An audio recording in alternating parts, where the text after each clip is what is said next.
Hi everybody, if you're new here, my name's David, and in this video I'm going to discuss the CrossFit official judges course. No rep, no rep, no rep. It's high, no, still no good. I've done judging a few times in the past. Firstly at my local affiliate where I've done the CrossFit Open. You walk in, you get pulled in to watch a fellow CrossFitter from the gym. They'll go through that week's workout, and then secondly I've also judged at the same CrossFit affiliate at one of their local competitions. Both of these are vastly different experiences. In the Open you're just going to be judging one person, one workout, and it's just for one day. For that competition I was judging a team of 3. They just so happened to end up being one of the podium teams, and so their expectations of their performances and hence the pressure on me as a judge was far greater. Not only that, there were multiple workouts over the course of the day, and each of them will have different movement patterns, and each of those movement patterns will then need differing judging techniques. Some movements are much more difficult to judge than others, i.e. double unders. Double unders are notoriously hard to judge, and it's because it's like watching a vertical, fast-paced tennis match. It's so hard to gauge accurate rep counts versus something like, I don't know, a box jump. It's a much slower movement, easier to ascertain what's a good rep and what's a bad rep. Luckily, in a competition, you have a head judge to call upon in cases of an issue. Obviously, the big problem every year with the CrossFit Open rolls around is bro reps. Nope, no good, no good.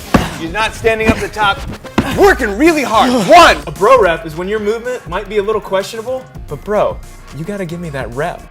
Basically, that's where someone overlooks your bad rep because they're a friend or feel pressurized by you as the athlete. You can also just take a look at the video submissions. If you go and browse the CrossFit Open leaderboard, you'll see bad reps all over the place on it. Well, as a CrossFit judge, you can actually highlight these videos and either invalidate them if they're inadmissible, and that could be because of things that have been missed out, filming issues, or you can flag them up for an additional review and thereby create a much more level playing field. Playing field has been leveled. You're all welcome. Andrew Hiller, with his Hillerfit Channel, exploded onto the scene this year, and he's got a very popular social media following, and this has been born from his desire to see better judging and movement standards upheld within CrossFit. We all want to see a level playing field if we enter any sort of competition, so I'm all for it.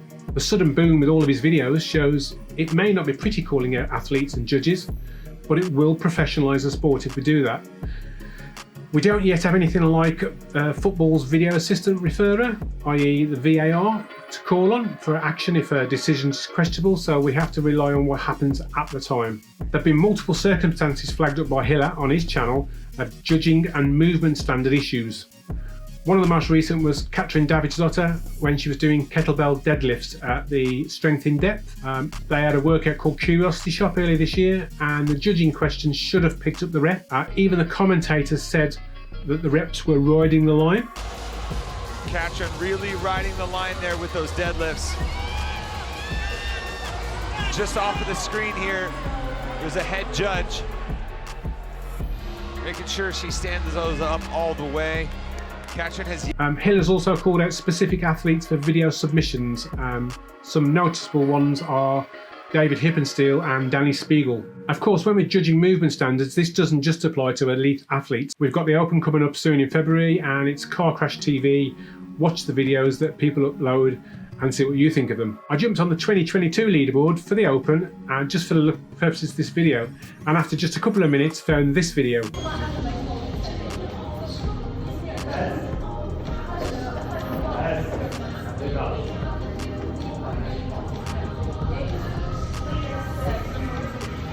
As you can see, or not, this athlete vanishes behind the box to do the wall walks. You can't ascertain if his hands are on the line, over the line, or anywhere even near the line. The problem with judging is compounded by sometimes poorly written movement standards, or when the athlete films themselves, they omit some really important stage, i.e. measuring something, showing the weight, the height of something, etc, etc. Having themselves within the camera frame all the time is also an important thing that gets missed, as you can see on the previous video. These are basic things, but easily forgotten about, and even the elite athletes get them wrong sometimes. Travis Mayer missed out on competing at this year's Rogue Invitational, and all because he forgot to film the weight of his barbell and plates before doing the workout on camera. Judging within CrossFit has traditionally been an unpaid voluntary role, and not really professionalised. However, over the last couple of years or two, this does seem to be changing.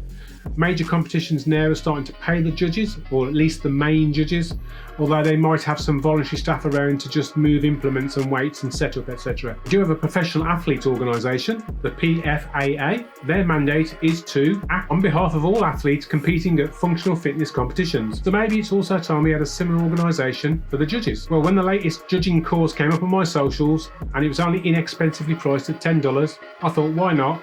Let's see where I went wrong in the past and how I could improve for the future. It's a totally online course from CrossFit themselves, and you will be educated about standards and how to judge them. It's obviously a two-pronged bonus here for CrossFit headquarters.